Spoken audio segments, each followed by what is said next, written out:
बिस्मिल्लाहिर्रहमानिर्रहीम।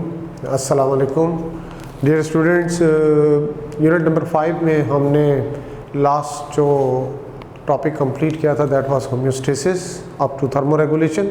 अब उसके बाद उसका सेकंड पार्ट हम स्टार्ट करने जा रहे हैं, support and locomotion. Support and locomotion में जो topic UHS syllabus point of view से उसको हमने सबसे पहले फोकस करना है, और इसमें हमने सबसे पहले क्या चीज़ देखनी है, मसल्स से रिलेटेड जो भी टॉपिक हैं वो हमने डिस्कस करने हैं। तो हम स्टार्ट करेंगे कहाँ से, आज मसल से इसको स्टार्ट करेंगे। तो स्टूडेंट, सबसे पहले आपको पता हो कि स्टडी ऑफ मसल्स को हम टेक्निकली क्या कहते हैं, myology. Myo muscles, study of muscles को हम क्या कहेंगे, that is called what, myology. इसको हम मायोलॉजी कहेंगे, ठीक है जी। इसमें हर किस्म के मसल्स आ जाएंगे। जनरली हम टर्म इस्तेमाल करते हैं टेक्निकल टर्म, जैसे बायोलॉजी पढ़ते हो इसी तरह से ये भी क्या है, मायोलॉजी, स्टडी ऑफ मसल्स को हम कहते हैं। अब जहाँ तक मसल्स का ताल्लुक है तो मसल्स के मुतालिक जनरल इन्फॉर्मेशन आपके पास होनी चाहिए कि बेसिकली ये लैटिन वर्ड है और इसके मीनिंग्स क्या होते हैं, लिटिल माउस। अब लिटिल माउस इसको क्यों कहा जाता है कि रीज़न ये होती है कि जब मसल्स की कॉन्ट्रैक्टिलिटी होती है, जब इन मसल जब कॉन्ट्रैक्ट हो रहे होते हैं, तो जिस तरह से एक लिटिल माउस रन कर रहा होता है, रनिंग ऑफ लिटिल माउस, उसी तरह से ये दिखाई देते हैं मसल्स भी। तो लिहाजा लैटिन में इसका मतलब क्या दिया जाता है, लिटिल माउस। तो ये भी स्टूडेंट एक इंफॉर्मेशन के तौर पर आपको ये चीज़ मालूम होनी चाहिए। तो अब इसके बाद देखें कि हम मसल्स की क्या देते हैं, क्या बताते हैं, और इसकी डेफिनेशन क्या होगी। जनरल, ये जनरल डेफिनेशन है, किसी एक मसल्स की बात नहीं हो रही, ये जनरल डेफिनेशन है किस चीज़ की, मसल्स के बारे में हमें बताना है कि मसल्स क्या होते हैं। Basically muscles are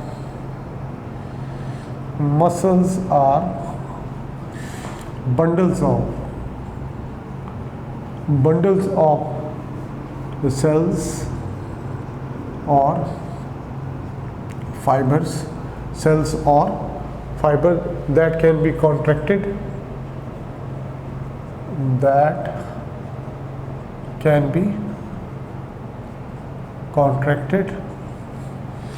or relaxed। ये कॉन्ट्रैक्ट भी होते हैं और क्या होते हैं, साथ साथ रिलैक्स भी होते हैं, और साथ साथ टू प्रोड्यूस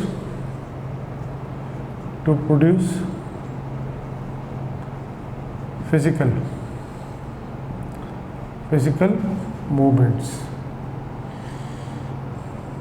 मूवमेंट्स शो करते हैं। इनको अब क्या कहेंगे, मसल्स का नाम देंगे। तो देख सकते हैं कि what are muscles, these are bundles, यानी बंडल क्योंकि क्या होते हैं, इलांगेटेड होते हैं। तो इलांगेटेड आमतौर पर सेल्स इसके क्या होते हैं, इलांगेटेड होते हैं, तो इसलिए हम क्या ये bundles of cells. Muscle cells का दूसरा नाम क्या होता है, मसल फाइबर भी कहते हैं। तो डोंट बी कंफ्यूज, सेल भी वर्ड इस्तेमाल होता है, फाइबर का वर्ड भी इस्तेमाल होता है। दैट कैन बी कॉन्ट्रैक्टेड, जो कॉन्ट्रैक्ट भी होते हैं और साथ साथ रिलैक्स भी होते हैं, और इसकी वजह से जो मूवमेंट होती है वो किस किस्म की फिजिकल मूवमेंट्स होती है। वो डिपेंड करता है आप किस मसल्स की बात कर रहे हो, अकॉर्डिंगली उसके मुताबिक क्या होगी, मूवमेंट्स भी होंगी। तो यहाँ पे अब हमने सबसे पहले स्टूडेंट्स क्या बताना है, टाइप्स ऑफ मसल्स की तरफ आएंगे। टाइप्स ऑफ मसल्स में सबसे पहले जो हमें रेफरेंस देना है किस चीज़ का, दैट इज स्मूथ मसल्स। फिर उसके बाद दूसरी हमने कैटेगरी किसकी बतानी है, स्मूथ मसल्स के बाद स्केलेटल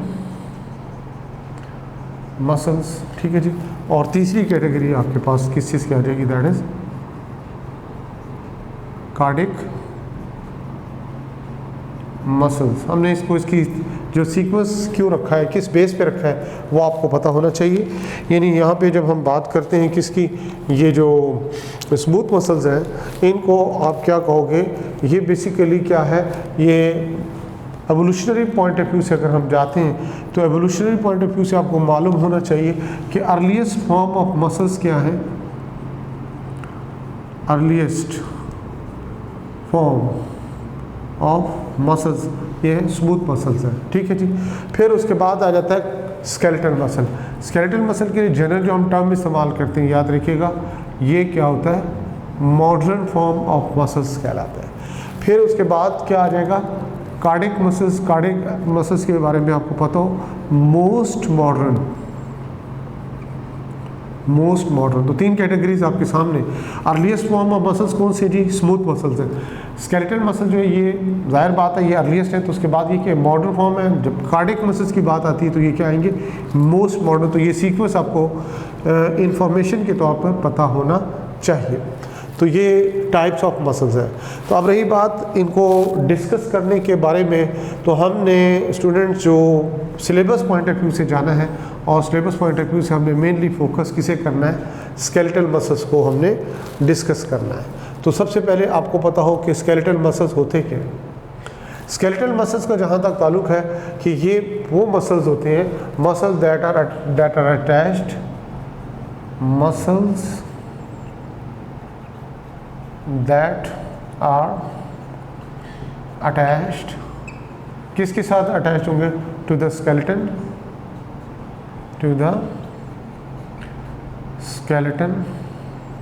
किसके साथ, मसल दैट आर अटैच किसके साथ, to the skeleton and associated. और ये किससे लिंक होता है इसका, एसोसिएटेड विद एंड एसोसिएटेड, किसके साथ एसोसिएटेड होते हैं, विद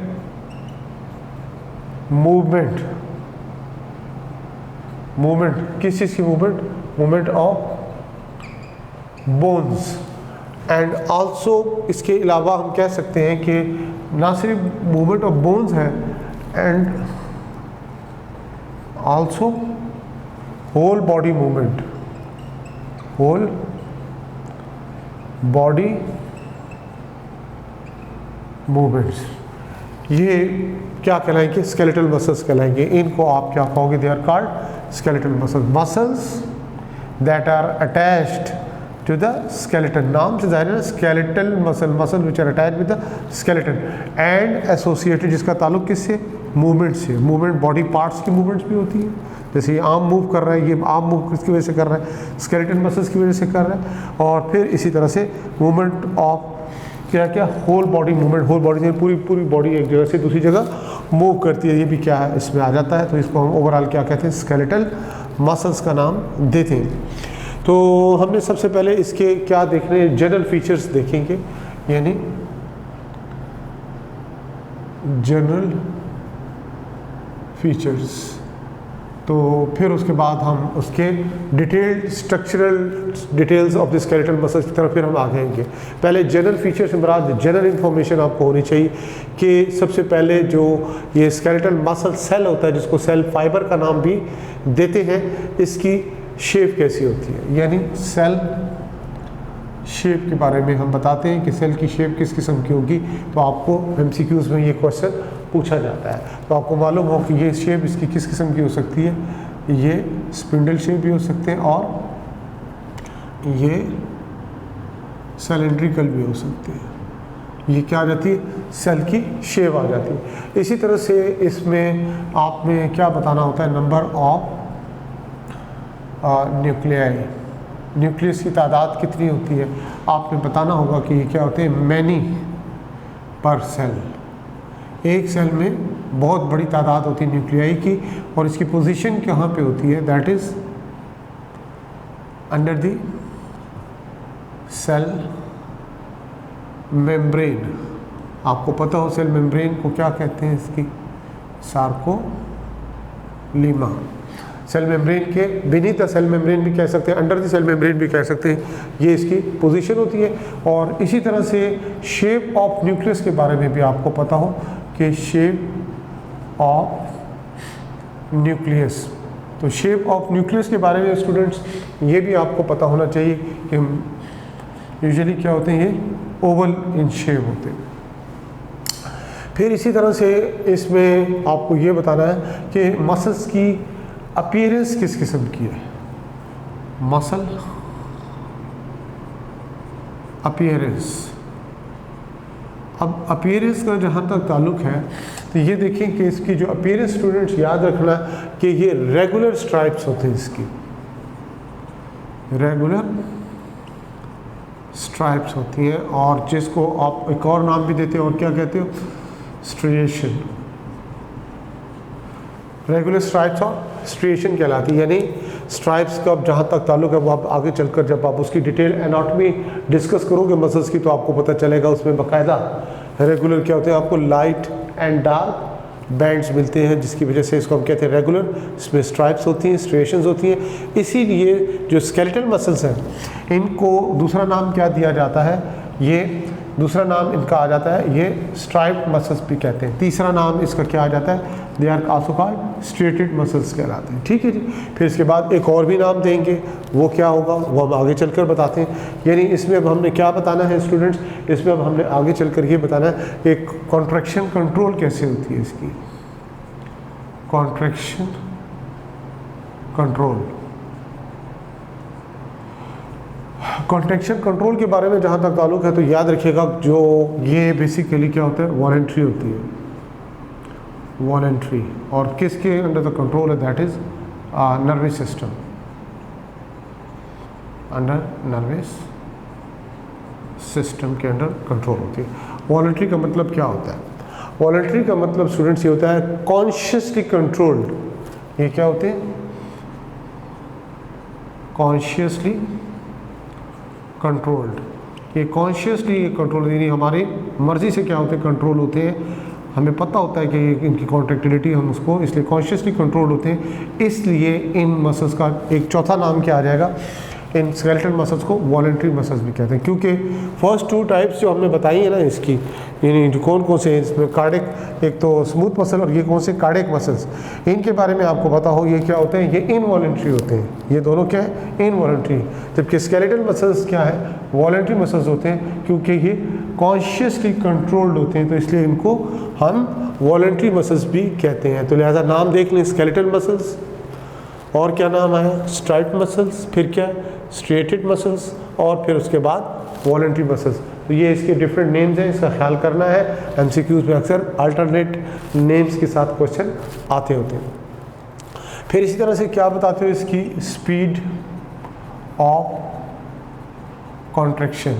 जहाँ तक स्पीड ऑफ कॉन्ट्रैक्शन का ताल्लुक है तो याद रखिएगा कि ये स्लो भी होती है स्पीड इसकी कॉन्ट्रैक्शन की, और फिर साथ साथ स्लो टू रैपिड हम कहते हैं, यानी क्विक भी होती है। आप देख सकते हैं कि आप ये पेन है, इससे मैं स्लो भी लिख सकता हूँ, इससे मैं फास्ट भी लिख सकता हूँ। मूवमेंट हाथ की तेज़ी से भी हो सकती है और ये स्लो भी मूवमेंट हो सकती है, और रनिंग भी हमारी स्लो भी हो सकती है और फास्ट भी हो सकती है। ये सारी कंट्रोल किसके ज़रिए होती है, बॉडी पार्ट्स की मूवमेंट्स या बॉडी एज ए होल, पूरी बॉडी की मूवमेंट ऑब्वियसली स्केलेटल मसल्स के ज़रिए चूँकि हो रही है। तो लिहाजा आपको पता हो स्पीड ऑफ कॉन्ट्रैक्शन हमेशा क्या होगी, ये फ्रॉम स्लो टू रैपिड हो सकती है। इसी तरह से जहाँ तक इसमें फंक्शन का ताल्लुक है तो याद रखना कि फंक्शन क्या है वो आप अभी बता रहे हो। What is the function, function तो फंक्शन मूवमेंट, मेन इसका फंक्शन क्या होगा कि मूवमेंट ऑफ स्केलेटल, ये इसका फंक्शन आ जाएगा। इसी तरह से अगर आपको इसमें एग्जाम्पल देना पड़े तो एग्जाम्पल किसकी दोगे, एग्जाम्पल आप ट्राइसेप्स की दे सकते हो, बाइसेप्स की दे सकते हो, हैमस्ट्रिंग की एग्जाम्पल दे सकते हो, कोई भी एग्जाम्पल दे सकते हो। हमारी बॉडी में बहुत बड़ी तादाद इनकी मसल्स की होती है, 650 मसल्स हैं हमारी बॉडी में, लेकिन उसमें से तकरीबन 600 जो है मसल्स क्या है, यही हैं, कौन से, ये स्केलेटल मसल्स हैं। तो लिहाजा बहुत बड़ी तादाद है इसमें हमारी बॉडी में किस चीज़ की, स्केलेटल मसल्स की।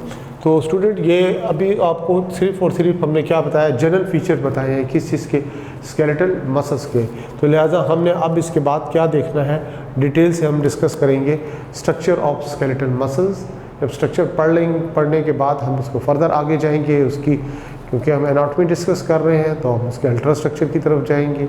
अल्ट्रा स्ट्रक्चर को डिटेल से डिस्कस करना है, उसकी फिलामेंट्स की तरफ आएंगे, थिक एंड थिन फिलामेंट्स, उनका अल्ट्रा स्ट्रक्चर, और फिर हम आगे चलेंगे तो भी देखेंगे कि कॉन्ट्रैक्टिलिटी क्या होती है और मसल कॉन्ट्रैक्शन क्या है, sliding filament model of muscle contraction क्या है, उसका मैकेनिज्म क्या है, उसको फिर हमने इसके बाद आगे डिस्कस करना है।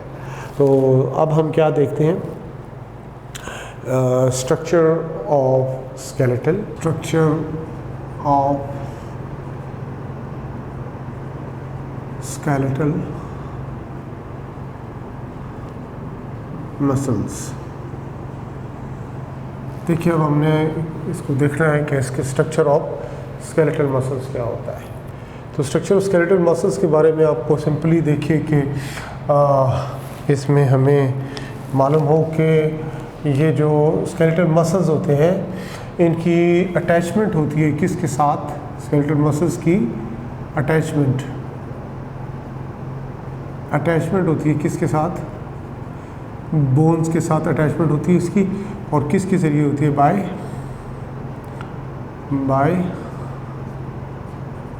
टेंडन। टेंडन क्या होते हैं, बेसिकली कोलेजन प्रोटीन फाइबर्स, और प्लस उसके साथ क्या आ जाते हैं, connective tissues. Collagen protein fibres और कनेक्टिव टिश्यूज़ मिलकर क्या बनाते हैं, टेंडन बनाते हैं। ओके जी।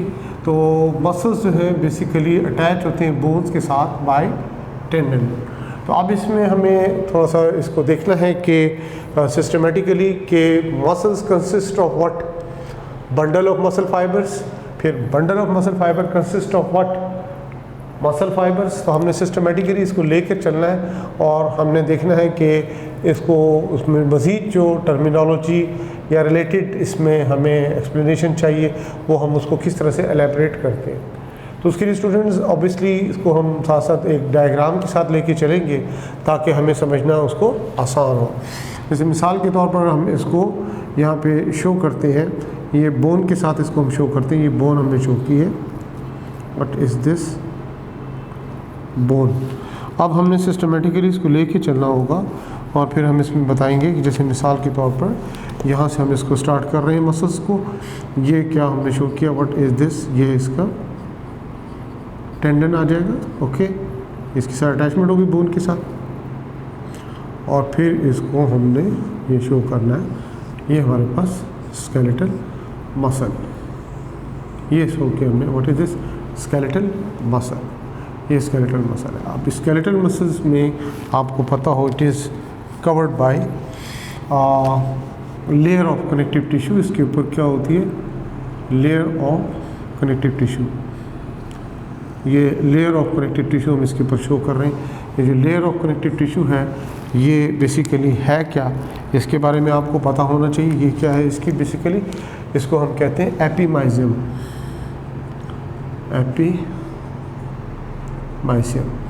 ये एपीमाइजियम कहलाती है। किसके ऊपर होती है, ये स्केलेटल मसल्स के ऊपर होती है। तो ये हमने बेसिकली शो क्या है, व्हाट इज़ दिस, ये मसल्स हैं, कौन से, स्केलेटल मसल्स हैं। इन स्केलेटल मसल्स के अंदर यहाँ पे हमने शो करना है, ये इस तरह से बंडल्स की सूरत में आपको नज़र आ रहे हैं, स्केलेटल मसल फाइबर्स बंडल्स की सूरत में ये बंडल्स आ गए आपके पास। अब हमने इसमें से क्या करना है कि एक बंडल को यहाँ पे बाहर निकालना है और इसको हम यहाँ पे शो करेंगे। सर फॉर एग्जांपल ये इस तरह से हम शो कर रहे हैं, ये हमने एक बंडल शो कर दिया है इसमें, ये देख सकते हैं इसको। और ये जो इसमें एक बंडल है, इसमें से देखिए बहुत से बंडल हैं मसल्स के अंदर, ये एक बंडल जो हम शो कर रहे हैं बेसिकली ये क्या है, basically bundle of muscle fibres है। तो बंडल ऑफ मसल फाइबर्स को यहाँ पे आपने टेक्निकली वर्ड इसके लिए इस्तेमाल करोगे, यानी ये बेसिकली क्या है, बंडल ऑफ मसल फाइबर। अब इसको टेक्निकली इसको आप क्या कहोगे, इसको याद रखना स्टूडेंट्स, इसको टेक्निकली हम कहते हैं ये फेजिकल कहलाता है, इसको फेजिकल, मसल फेजिकल का नाम दिया जाता है, ये मसल फेजिकल कहलाता है। ओके, इसमें क्या होता है, ये बंडल की सूरत में व्हाट आर दीज, ये जो हम शो कर रहे हैं ये बेसिकली क्या है, ये मसल सेल्स या मसल फाइबर्स इनको हम कहेंगे इस तरह से। अब इसके ऊपर आप देखोगे स्टूडेंट्स, तो इस पर भी आपको एक लेयर नज़र आएगी। अगेन इसके ऊपर एक, जैसे यहाँ पे क्या था, एपिमाइजियम था, इसके ऊपर भी एक इस तरह से लेयर होगी, it is covered by a layer of connective tissue. इस लेयर को हम क्या नाम देंगे, ये एपिमाइजियम है, इसे नाम देंगे व्हाट इज़ दिस, पेरीमाइसियम कहलाएगा, इसको पेरीमाइसियम का नाम देंगे। इस तरह ये हो गया। तो अब उसके बाद स्टूडेंट्स हमें किसकी तरफ आना है, एक मसल फाइबर की तरफ आएंगे। इसमें से हमने क्या करना है, एक मसल फाइबर को बाहर निकालना है। एक मसल फाइबर को अगर हम यहाँ पे सिंपली अगर शो करें, यहाँ से इसको हम इलाज करें, इसी तरह से इसको हम बाहर ले आते हैं। ये देखिए इस तरह से, ये हमारे पास क्या है, ये एक मसल फाइबर है। ओके, इस मसल फाइबर पे फिर अगेन इसके ऊपर क्या होगी, एक लेयर मौजूद होगी, इसके ऊपर एक और लेयर किसी की मौजूद होगी कनेक्टिव टिश्यू की। इट इज़ कवर्ड बाय, इसको हम नाम क्या देंगे, यहाँ पे भी इसकी क्लियर शो कर रहे हैं, यहाँ पे ये देखिए,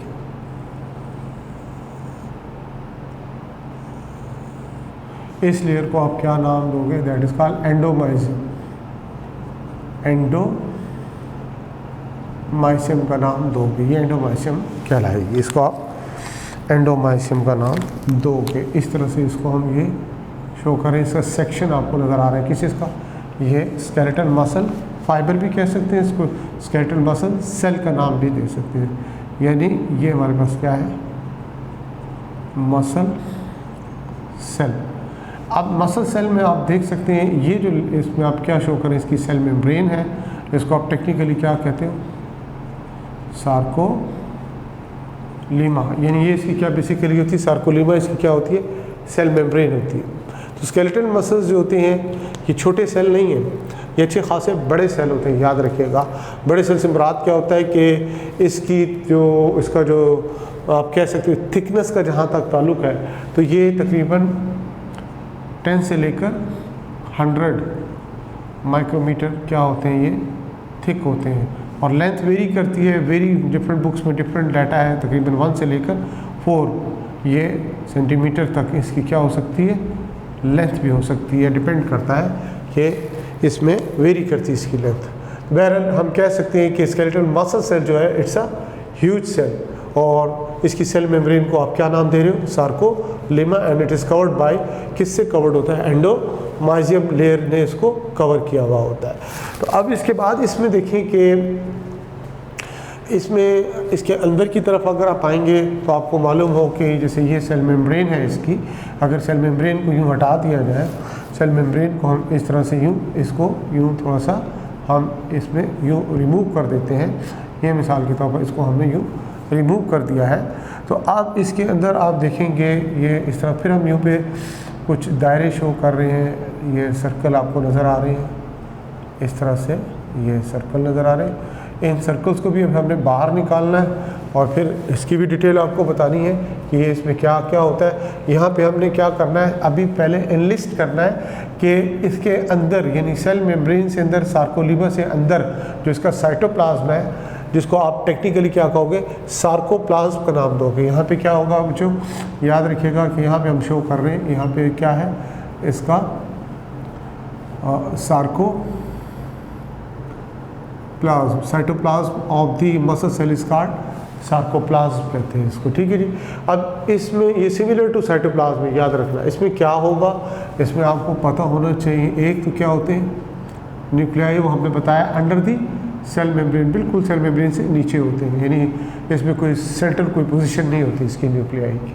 फिर साथ साथ इसमें आपको पता हो कि लार्ज नंबर ऑफ माइटोकॉन्ड्रिया है, बड़ी तादाद में माइटोकॉन्ड्रिया। क्यों होती है बड़ी तादाद में, ज़ाहिर बात है इसमें एनर्जी रिक्वायर्ड होती है मस्कुलर कॉन्ट्रैक्शन के लिए, एरोबिक रेस्पिरेशन में ख़ास तौर पर। So they have large number of mitochondria, बड़ी तादाद में इसमें आपको क्या मिलेंगे, माइटोकॉन्ड्रिया मिलेंगे। इसी तरह से इसमें एक ख़ास किस्म की एंडोप्लाज्मिक रेटिकुलम होती है, जिसको आप क्या कहते हो, सार्कोप्लाज्मिक रेटिकुलम। ये सार्कोप्लाज्मिक रेटिकुलम बेसिकली है क्या, याद रखिएगा इसको सार्कोप्लाज्मिक रेटिकुलम इस तरह एब्रीवेट करते हैं, लेकिन बेसिकली ये बेसिकली किस तरह से है, बिल्कुल उसी तरह से जैसे आपके पास क्या होती है, स्मूथ एंडोप्लाज्मिक रेटिकुलम होती है, क्योंकि इसकी सरफेस पे राइबोसोम नहीं होते, तो लिहाजा इसको हम sarcoplasmic reticulum is just like that of what, smooth endoplasmic reticulum, बिल्कुल स्मूथ एंडोप्लाज्मिक रेटिकुलम की तरह ही ये होते हैं। इसके अलावा इसमें स्टूडेंट क्या होगा, इसमें स्टोर्ड आपको ग्लाइकोजन भी मिलेगा। ग्लाइकोजन को पता है आपको कि स्टोर्ड होता है कि इसमें लिवर में और स्केलेटल मसल सेल्स में, ये इसमें होता है। और इसके अलावा एक अहम चीज़ जो इसमें मिलेगी आपको वो क्या होती है, myoglobin. Myoglobin red colour muscles का किसकी वजह से होता है, इसी मायोग्लोबिन की वजह से होता है। तो लिहाजा आपको ये भी चीज़ें पता होनी चाहिए, ये भी एमसीक्यूज़ में अक्सर क्वेश्चन यहाँ से पूछा जाता है। अब देखिए इसमें अब ये जो स्केलेटल मसल्स फाइबर है, इसका हमने अब आगे चलकर क्या है, मज़ीद इसका अल्ट्रा स्ट्रक्चर देखते हैं कि अल्ट्रा स्ट्रक्चर किस किस्म का होगा, किस इसका, इस स्केलेटल मसल फाइबर का अल्ट्रा स्ट्रक्चर। तो लिहाजा ये जो हमने बताया था, इसमें आपको ये दायरे नज़र आ रहे हैं, ये बेसिकली है क्या, ये है बेसिकली इसके बड़ी तादाद में इसमें क्या होते हैं, मायोफिब्रिल्स। ये इसके क्या है, इसको हम यहाँ से अब क्या करेंगे, बाहर निकालेंगे इस मायोफिब्रिल को। इस तरीके से हम इसको यूँ शो करते हैं, इसको आगे ले जाएंगे हम ताकि समझने में हमें आसानी हो और फिर हम इससे वापस रिटर्न भी हो सके। इस तरीके से हम इसको यूँ शो कर रहे हैं।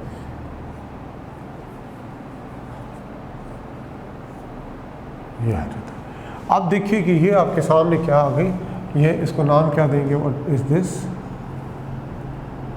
मायोफिब्रिल। अब मायोफिब्रिल क्या है, इसमें आपको ये भी पता हो कि जो मायोफिब्रिल्स होते हैं, जब हम हाई मैग्नीफिकेशन पे देखते हैं ना इसको, मसल सेल को, तो जितने ये हर एक मसल सेल के अंदर बड़ी तादाद में क्या पाए जाते हैं, मायोफिब्रिल्स पाए जाते हैं। Large number of myofibrils are present. Myo का मतलब क्या होता है, मसल, फिब्रिल का मतलब क्या होता है, थ्रेड लाइक स्ट्रक्चर। ये मायोफिब्रिल बेसिकली क्या है, थ्रेड लाइक स्ट्रक्चर होते हैं, और इनका जो डायमीटर होता है that is about 1 to 2 micrometer.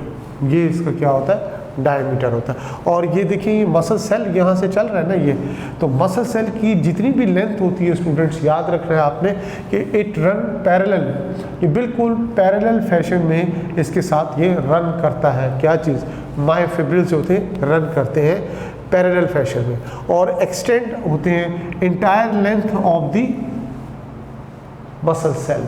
Muscle cell की जितनी लेंथ होती है उतनी लेंथ किसकी होती है, मायोफिब्रिल की होती है, और ये एक दूसरे की क्या होते हैं, यहाँ पे पैरेलल होते हैं, पैरेलल फैशन से ये बंडल की सूरत में इसके अंदर प्रेजेंट होते हैं। अब देखिए कि हमने इसमें जब इसको अल्ट्रा स्ट्रक्चर देख रहे होते हैं तो इस तरह आपको कुछ इसमें लाइंस भी नज़र आ रही होती हैं, इस तरह से पैचेस नज़र आ रहे होते हैं, जो पैचेस शो कर रहे हैं आपके सामने, ताकि आपको चीज़ें साथ साथ जिन स्टूडेंट्स क्लियर नहीं हैं तो वो इसको अच्छी तरह से इसको क्लियर कर लें। ये देख सकते हैं इस तरह से ये आपके सामने नज़र आती है। ये बिल्कुल आपने इसमें लाइट और डार्क बैंड्स कहते हैं, स्ट्राइप पैटर्न आपको वाज़े तौर पर इस डायग्राम में नज़र आएगा। तो लिहाजा ये हमने क्या बताया, मायोफिब्रिल। अब मायोफिब्रिल में आपको ये जो यूनिट्स नज़र आ रहे हैं, छोटे छोटे यूनिट्स नज़र आ रहे हैं, इन यूनिट्स के बारे में आपने बताना है कि ये यूनिट्स इसके क्या कहलाते हैं, यानी यहाँ से लेकर यहाँ तक एक यूनिट क्या कहलाएगा इसका, इसको सार्कोमेयर का नाम देंगे। अब सार्कोमेयर क्या है, यानी हम कहते हैं myofibril consist of what, smaller contractile units. The smaller contractile units are called what, sarcomeres, यानी smallest contractile unit of the muscle. ये भी एमसीक्यूज में पूछा जा सकता है कि स्मॉलेस्ट कॉन्ट्रैक्टाइल यूनिट मसल्स का क्या होता है, तो आपको पता हो इसको किसे कहते हैं, सार्कोमेयर को कहते हैं। तो बेसिकली अब इसको जब हम एलेबरेट करेंगे तो हमें पता चलेगा कि ये बेसिकली जो लाइंस हमने शो की हैं इसको जी लाइन, जेड लाइन का नाम देते हैं। तो part of the myofibril between 2 Z line is called sarcomere. इसको हम सार्कोमेयर भी कह सकते हैं, ठीक है जी। या स्मॉलर कॉन्ट्रैक्टाइल यूनिट जो है किस का मसल सेल का क्या कहलाएगा, ये सार्कोमेयर कहलाएगा। या मायोफिब्रिल का जो एक छोटा यूनिट है कॉन्ट्रैक्टाइल, उसे भी आप क्या कहोगे, सार्कोमेयर का नाम दोगे।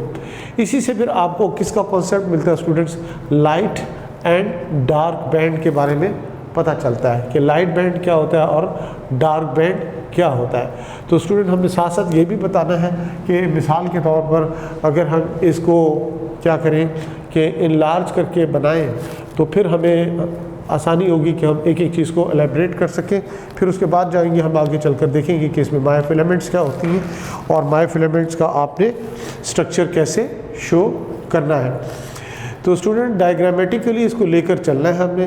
तो डायग्रामेटिकली इस तरह से मैं आपको समझाऊंगा कि ये कुछ आपको स्ट्रक्चर सारे समझाने हैं ताकि आपको क्लियर होती जाए चीज़ें। जी स्टूडेंट्स, आप देख सकते हैं कि जो हमने ये डार्क बैंड्स यहाँ पे शो कर रहे हैं, इसको आपको क्लियर होगा जब हम इसकी डायग्राम को और ज़्यादा वाज़ेह कर देंगे, एलेबरेट कर देंगे। इस तरीके से हम इसको अभी आपको सारा लेबल करके बताएंगे इसमें ये क्या हम शो करना चाह रहे हैं कि जो हमने बताया ना ये स्ट्रक्चर ऑफ सार्कोमेयर क्या होता है। तो स्ट्रक्चर ऑफ सार्कोमेयर यहाँ पे आपको क्लियर होता चला जाएगा।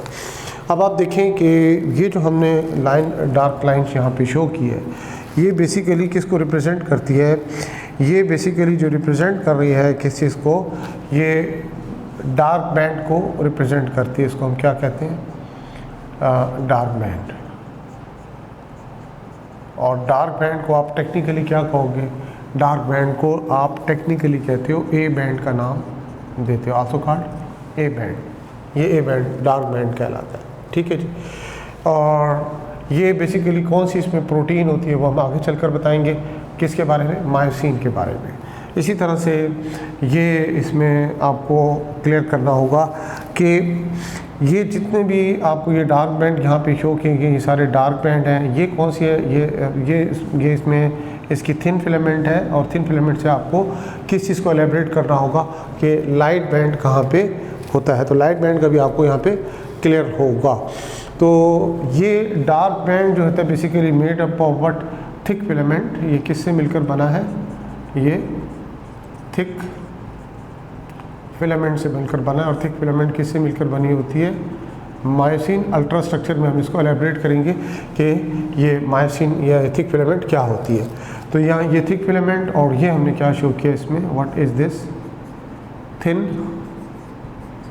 फिलामेंट। ये इसकी थिन फिलामेंट आ जाएगी, थिक फिलामेंट, और ये दूसरी आ गई थिन फिलामेंट। अब इसमें देखिए कि जो हमने जी लाइन के बारे में बताया था, वो जी लाइन कहाँ पे आएगी। जैसे मिसाल के तौर पर यहाँ पे हम शो करते हैं, ये हमारे पास क्या है, ये इसकी जी लाइन एक यहाँ पे शो की है, एक जी लाइन हम यहाँ पे शो कर रहे हैं, ये जी लाइन आ जाएगी। अब आप गौर कीजिएगा कि ये देखें, ये हमने इसको शो किया है कि ये एक जी लाइन है और ये क्या है, एक जी लाइन है। इसी तरह से यहाँ भी हम शो कर सकते हैं, ये एक जी लाइन यहाँ पे शो की है, इसी तरह से एक जी लाइन यहाँ पे हम शो कर रहे हैं। ओके, अब देखिए कि ये जो हमने शो किया था, या कोई भी एक यूनिट ले लें, ये जैसे यूनिट हमने लिया, इस यूनिट को हमने ये इनलार्ज करके यहाँ से यहाँ तक शो किया। तो इसमें आप गौर कीजिएगा स्टूडेंट्स कि ये जी लाइन है और ये जी लाइन है, दो जी लाइन के दरमियानी हिस्से को हम क्या नाम देते हैं, व्हाट इज़ दिस, ये सार्कोमेयर कहलाता है, इसको आप सार्कोमेयर का नाम दोगे। ओके, अब देखिए इसमें जो हमने कहा था कि डार्क बैंड और लाइट बैंड का जो कॉन्सेप्ट है वो भी आपको यहाँ पे क्लियर होगा कि इसमें डार्क बैंड और लाइट बैंड कौन से होते हैं। जिस एरिया में आपको ये थिक फिलामेंट नज़र आ रही है तो इसको हमने क्या नाम दिया है, डार्क बैंड, या इसको ए बैंड का नाम दिया है। अब आपके सामने आएगा लाइट बैंड।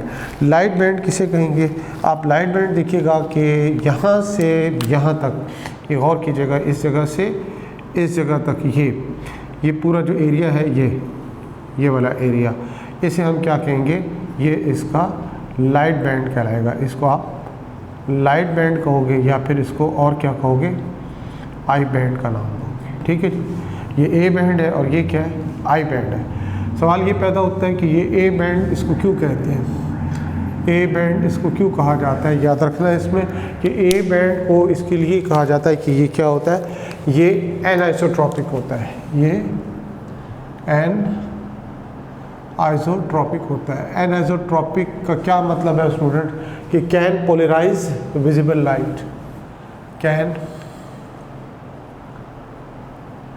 पोलराइज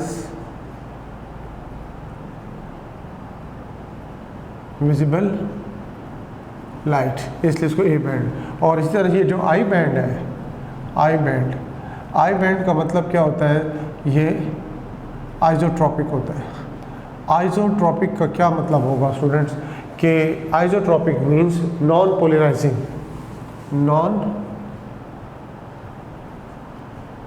पोलराइजिंग कहलाएगा, इसको नॉन पोलराइजिंग याद रखिएगा। A band anisotropic can polarise the visible light, I band isotropic can not polarise the visible light, तो इसको हम क्या कहेंगे, ये नॉन पोलराइजिंग कहलाता है। ठीक है जी, इसको नॉन पोलराइजिंग कहेंगे। तो लिहाजा इस तरह ये आपको पता चला कि ये इसमें डार्क बैंड कौन सा है और लाइट बैंड। जैसे ये हमने शो किया था what is this dark band, तो यहाँ पे भी हम यहाँ पे क्या शो करेंगे, ये हमारे पास क्या है, ये डार्क बैंड है। डार्क बैंड को किससे रिप्रेजेंट कर रहे हैं हम रिप्रेजेंट कर रहे हैं ए बैंड से, तो ये हमारे पास क्या आएगा, ए बैंड। फिर यहाँ पे आप देखिएगा कि ये पार्ट कौन सा होगा, ये इसको आप क्या कहोगे, आई बैंड। फिर ये आपके पास ये क्या आएगा यहाँ पे, ये ए बैंड। तो ये आप गौर कीजिएगा, ये स्ट्राइप पैटर्न आपको इससे क्लियर होता है कि इसमें लाइट बैंड और डार्क बैंड किस तरह से ये स्ट्रेटेड पैटर्न भी यहाँ पे मौजूद होते हैं। तो सार्कोमेयर के बारे में आपको पता चला कि ये बेसिकली क्या है कि ये part of the myofibril between two Z line, Z line is called what, sarcomere. इसको आप सार्कोमेयर का नाम देते हो। फिर उसके बाद इसमें स्टूडेंट आपको मज़ीद क्या बताना है कि यहाँ पे एच जोन क्या होता है। एच जोन बेसिकली याद रखना है कि जो ए बैंड है यानी डार्क बैंड है, इसके बारे में आपको पता हो कि इसमें लाइटर स्ट्राइप होता है। लाइटर स्ट्राइप जो होता है किस में, डार्क बैंड में। क्योंकि देखिए जब हम डार्क बैंड कह रहे हैं तो इसमें आपको ये भी पता होना चाहिए कि इसमें कुछ हिस्सा किस चीज़ का आ रहा है। यहाँ पे गौर कीजिएगा, ये इसमें थिन फिलामेंट का भी आ रहा है, इसके नीचे ओवरलैपिंग भी हो रही है। यहाँ पे देखिए ओवरलैपिंग भी हो रही है, लेकिन यहाँ से यहाँ तक हमने क्या कहा है, ये सारा का सारा क्या है, डार्क बैंड है। लेकिन डार्क बैंड का पार्ट, तो इसीलिए एच जोन के बारे में एक पार्ट आपने याद रखनी है कि each H zone, each A band, हर जो ए बैंड होता है इसमें एक लाइटर स्ट्राइप पाया जाता है। इसके मिड सेक्शन में इसको हम क्या कहते हैं, एच जोन का नाम देते हैं। दिस इज कॉल्ड व्हाट, यहाँ पे हम इसको शो करते हैं व्हाट इज दिस। जैसे यहाँ तक हम ये शो कर रहे हैं, ये वाला पार्ट, ये इधर से इधर तक ये पार्ट, इसे आप एच जोन का नाम दोगे। अब एच जोन का मतलब, एच का मतलब क्या है, किससे लिया गया है।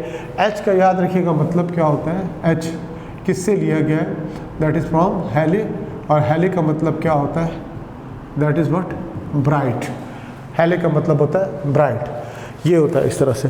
फिर इसी तरह से ये जो इसमें एक चीज़ आपने और शो करनी होती है, एम लाइन। तो एच जोन जो होता है बेसिकली किसका पार्ट है, डार्क बैंड का पार्ट है। ये बाइसेक्टेड होता है बाय अ लाइन, ये मिड लाइन होती है, ये इस तरह से, ये इसको आप क्या नाम दोगे, what is this, M line. ये एम लाइन कहलाती है, इसको आप एम लाइन का नाम दोगे। क्या हमने बताया एम लाइन क्या है कि H zone which is basically part of what, A band, bisected, ये bisected by mid line, that is called what, M line. तो एम लाइन का मतलब यहाँ पे क्या, मिडल या और मिड लाइन का नाम देते हैं। इस तरह ये भी आपको क्लियर हो। इस तरह ये जो हमने बताया कि part of the myofibril between two Z line is called sarcomere, तो इसमें जी लाइन क्या है, जी लाइन के बारे में भी आपको क्लियर होना चाहिए कि जेड लाइन और जी लाइन क्या होती है। ये वर्ड बेसिकली किससे लिया गया है, ये बेसिकली याद रखिएगा कि ये ज़्विशन से वर्ड लिया गया है। जी फॉर व्हाट, ज़्विशन। ज़्विशन का मतलब क्या होता है, बिटवीन। जी लाइन ये किससे लिया गया वर्ड, ज़्विशन, इसका मतलब क्या होता है, बिटवीन। ये भी आपको पता होना चाहिए कि इसके मीनिंग्स क्या है। ओके, तो ये जी लाइन कहलाती है। ओके, आप देखें कि हमें कुछ चीज़ों का यहाँ पे पता चलता है कि सार्कोमेयर के स्ट्रक्चर में ख़ास तौर पे कि इसमें आपको ये पता चला कि ए बैंड क्या होता है, आई बैंड क्या होता है, इसको स्ट्राइप पैटर्न क्यों कहते हैं, सार्कोमेयर का स्ट्रक्चर क्या है, सार्कोमेयर के स्ट्रक्चर के बारे में हमें पता चला। थिक और थिन फिलामेंट के बारे में हमने सिर्फ अब यहाँ पे सिर्फ उनको हमने आइडेंटिफाई किया है कि थिक फिलामेंट कौन सी होती है, थिन फिलामेंट कौन सी होती है। ठीक है जी, इन चीज़ों को आपको क्लियर होना चाहिए। और एच जोन के बारे में आपको क्लियर होना चाहिए कि एच जोन कौन सा पार्ट होता है कि जिसमें सिर्फ और सिर्फ किसका पार्ट होगा, that is only dark band, यानी मायोसिन फिलामेंट इसमें होती है। एच जोन में क्या नहीं होता, ये थिन फिलामेंट यानी कि एक्टिन फिलामेंट इसमें नहीं होती। तो ये भी आपको चीज़ें क्लियर होनी चाहिए। एम लाइन के बारे में भी कॉन्सेप्ट क्लियर होना चाहिए। तो इस तरह ये आपने क्या देखा स्टूडेंट्स कि ये बेसिकली हमने अल्ट्रा स्ट्रक्चर किस चीज़ को शो किया, स्केलेटल मसल सेल का।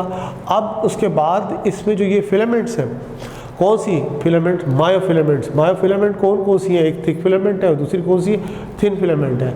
इनका आपने क्या देखना होगा, ये ultra structure.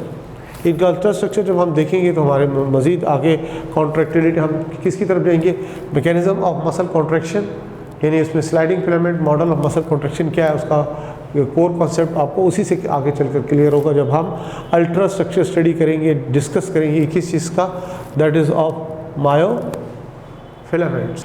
Ultra structure of myofilaments. Ultra structure of myofilaments. इसका अल्ट्रा स्ट्रक्चर हमें देख रहे हैं। अल्ट्रा स्ट्रक्चर में सबसे देखिए कि इसमें central thick filament, central thick filament, extended centre thick filament, extended entire A band, इसे आप क्या कहोगे, ये इसकी क्या कहलाएगी, थिक फिलामेंट कहलाती है। Central thick filament, extended entire A band ये होगी। और दूसरी इसमें कौन सी होती है स्टूडेंट्स, थिन फिलामेंट्स होती है, थिन फिलामेंट।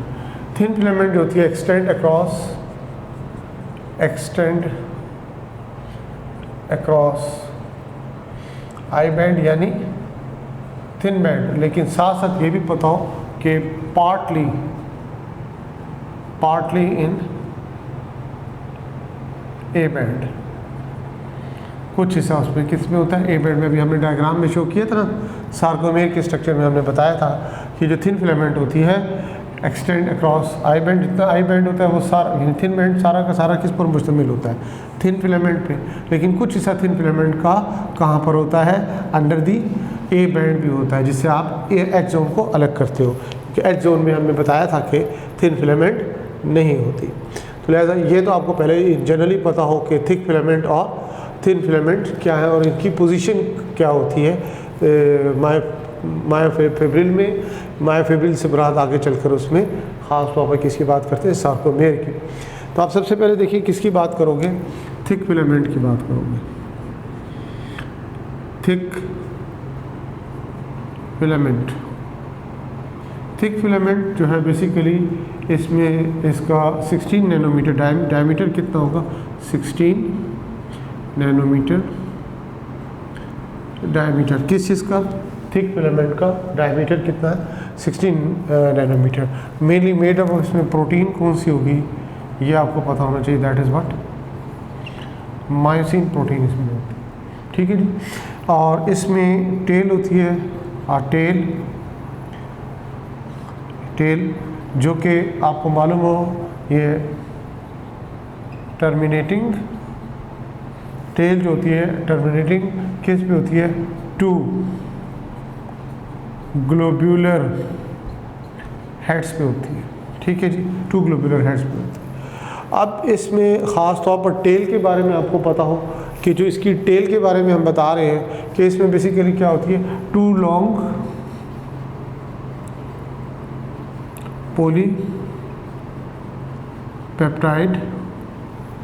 पॉलीपेप्टाइड चेन्स होती हैं।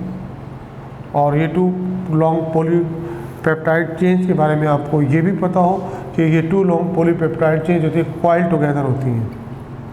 ये कॉइल्ड टुगेदर, वाइल टुगेदर होती है। ठीक है जी।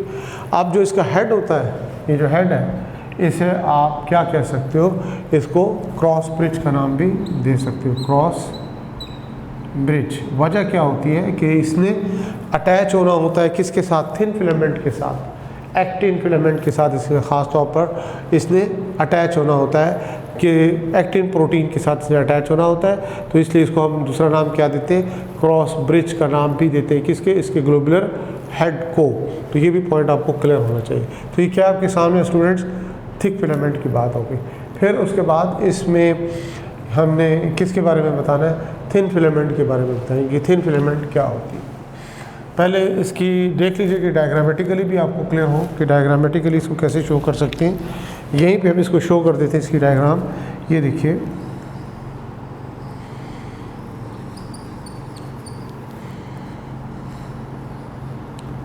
तो ये देख सकते हैं कि ये इसकी क्या कहलाएगी, व्हाट इज़ दिस, टेल, और ये इसका क्या होगा, हेड कहलाएगा। इसको क्या बनाता है, क्रॉस ब्रिज बनाता है किस चीज़ का, with attachment with the actin protein of the thin filament. तो ये हो गया आपके पास क्या, थिक फिलामेंट। अब उसके बाद आ जाए किसकी तरफ, toward the thin filament. Thin filament, thin filament के बारे में आपको पता हो कि ये इसका थिकनेस कितनी होती है, इसकी थिकनेस 7 to 8 नैनोमीटर इसकी क्या होती है, थिकनेस होती है। ठीक है जी, 7 to 8 नैनोमीटर इसकी थिकनेस है। अब इसमें बेसिकली क्या होता है, जो प्रोटीन्स, 3 किस्म की प्रोटीन्स होती हैं। कौन कौन सी होती हैं, एक तो हम एक्टिन के बारे में बताते हैं, फिर दूसरा किसका रेफरेंस देते हैं इसमें, ट्रोपोमायोसिन का, और तीसरा इसमें आ जाता है आपके पास ट्रोपोनिन। 3 किस्म की प्रोटीन्स का यहाँ पे आप रेफरेंस देते हो। सबसे पहले आप किसका बताते हो, एक्टिन का। अब एक्टिन की जो डिटेल्स हैं वो कुछ इस तरह से स्टूडेंट्स के इसके बारे में हम बताएंगे कि इसमें 2 आपके पास रेफरेंसेस आते हैं, एक जी एक्टिन और दूसरा एफ एक्टिन आ जाता है। जी एक्टिन का मतलब क्या होता है, जी फॉर क्या वर्ड, ग्लोबुलर। तो ये इस तरह ये ग्लोबुलर क्या होती है, ये आपके पास एक्टिन होती है, ये इसका एक्टिव साइट कहलाइए, इसका बाइंडिंग साइट कहलाता है बेसिकली। अब ये बेसिकली एक तरह से मोनोमर का काम करता है, ये मिलकर पॉलीमर बनाते हैं और पॉलीमर कहलाता है इसकी एफ एक्टिन। एफ एक्टिन का मतलब क्या होता है, ये इसकी क्या बन जाएगी, फिलामेंट। तो फिलामेंटस एक्टिन को हम क्या कहेंगे, एफ एक्टिन का नाम देते हैं। इस तरह ये एक्टिन जो होती है अपने आप को अरेंज करती है 2 चेन्स में, ये अपने आप को अरेंज करेगी किस में, इन 2 चेन्स। और ये 2 चेन्स होती हैं ये ट्विस्टेड होती हैं, ट्विस्टेड एंड एक दूसरे के साथ क्या होती हैं, ट्विस्टेड होते हैं। जस्ट लाइक, लुक लाइक, किस तरह से नज़र आती हैं, जैसे डबल स्ट्रैंड पर्ल्स का होता है। ये ट्विस्टेड होती है एक दूसरे के साथ, ट्विस्टेड होती है, और प्लस लुक लाइक किस तरह की दिखाई देंगी, ये double strand of pearl, double strand of pearl, मोतियों के जैसे 2 स्ट्रैंड्स होते हैं। ठीक है जी, ये किसके बारे में हम बता रहे हैं, एक्टिन के बारे में बताते हैं। दूसरा इसमें स्टूडेंट्स क्या आ जाता है, ट्रोपोमायोसिन आ जाता है। अब ट्रोपोमायोसिन के कितने स्ट्रैंड्स होते हैं, 2 स्ट्रैंड्स होते हैं। ये भी एक प्रोटीन है, इसके कितने स्ट्रैंड्स हैं, 2 स्ट्रैंड्स हैं स्टूडेंट्स, याद रखना है। और ये ट्विस्टेड अराउंड किसके होते हैं, they are twisted around, twisted around actin. ये एक्टिन के अराउंड क्या होते हैं, ट्विस्टेड होते हैं। क्या चीज़, ट्रोपोमायोसिन। तो ये होगी दूसरी प्रोटीन। और तीसरी प्रोटीन इसमें कौन सी आ जाती है, ट्रोपोनिन। ट्रोपोनिन को हम एब्रीवेट किससे कर देते हैं, TN से एब्रीवेट कर देते हैं, TN फॉर ट्रोपोनिन इसको हम कहेंगे। इसके बारे में हमने इन जनरल यही बताना है कि ये 3 पॉलीपेप्टाइड कॉम्प्लेक्स है, ये 3 पॉलीपेप्टाइड कॉम्प्लेक्स होते हैं, 3 पॉलीपेप्टाइड कॉम्प्लेक्स है। जिसमें आप नाम देंगे TN फॉर व्हाट, ट्रोपोनिन, इसको क्या है TNT, फिर उसके बाद TN फॉर व्हाट, ट्रोपोनिन, इसको हम TNI का नाम देंगे, और तीसरा इसमें आ जाएगा TNC।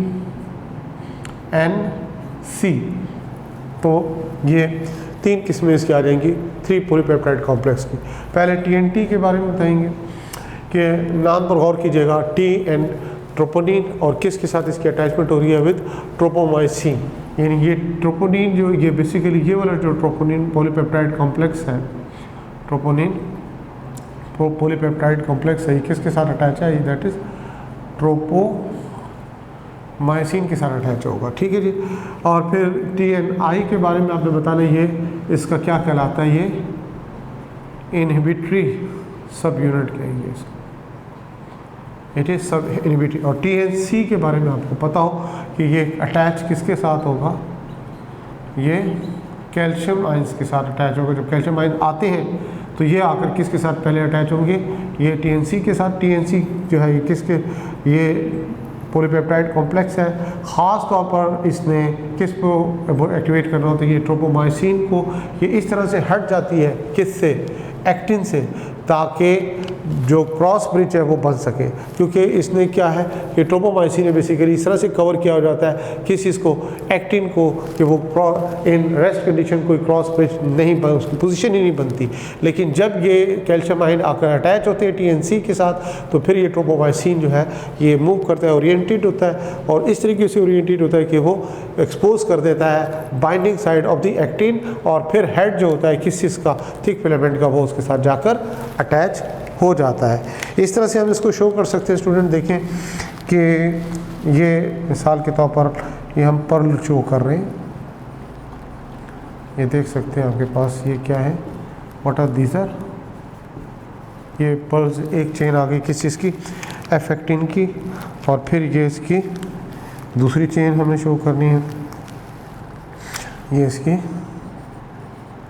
दूसरी चेन आपके पास आ जाती है, ये आपके पास दूसरी चेन आ जाती है। इसी तरह से इसके साथ ही हमने क्या शो करनी है, ये 2, इसमें हमने क्या बताया था, ट्रोपोमाइसिन 2 स्ट्रैंड्स के आप यूँ शो करेंगे,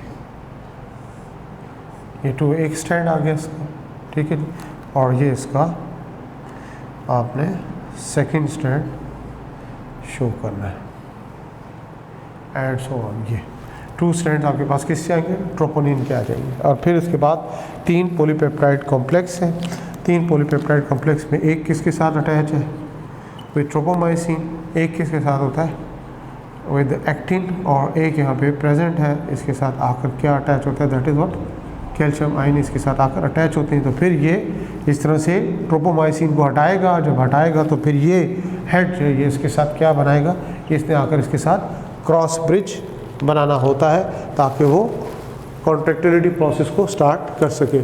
तो स्टूडेंट ये थोड़ा सा एक समराइज किया हमने किस चीज़ को, ultra structure of the what, myofilaments. तो 2 तरह की मायोफिलामेंट्स आपके सामने, एक थिक फिलामेंट और दूसरी थिन फिलामेंट। यानी इसमें थिन फिलामेंट की डिटेल आपको बताएगी ये, और उसके बाद पहले थिक फिलामेंट, उसके बाद ये थिन फिलामेंट की डिटेल आपके सामने आ जाती है। तो ये तो अभी तक हमने कहाँ तक देख लिया, ये स्टूडेंट्स यहाँ तक के अल्ट्रा स्ट्रक्चर आपको क्लियर हो गया। ये जितनी भी इंफॉर्मेशन दी गई स्टूडेंट को क्रिटिकली देखना है, इंपॉर्टेंट है entry test point of view से, इसको अपने नेगलेक्ट नहीं करना। बहुत इंपॉर्टेंट टॉपिक है आपके entry test point of view से, तो इसलिए इसको क्रिटिकली देखिए, कोई भी पॉइंट रह ना जाए, क्योंकि इसके बाद आगे चलकर आपको बहुत सी चीज़ें इसके बारे में भी बतानी है, क्योंकि पंजाब टेक्स्ट बुक में ज़रा डिटेल से कुछ दी हुई है और कुछ चीज़ें नहीं भी हैं।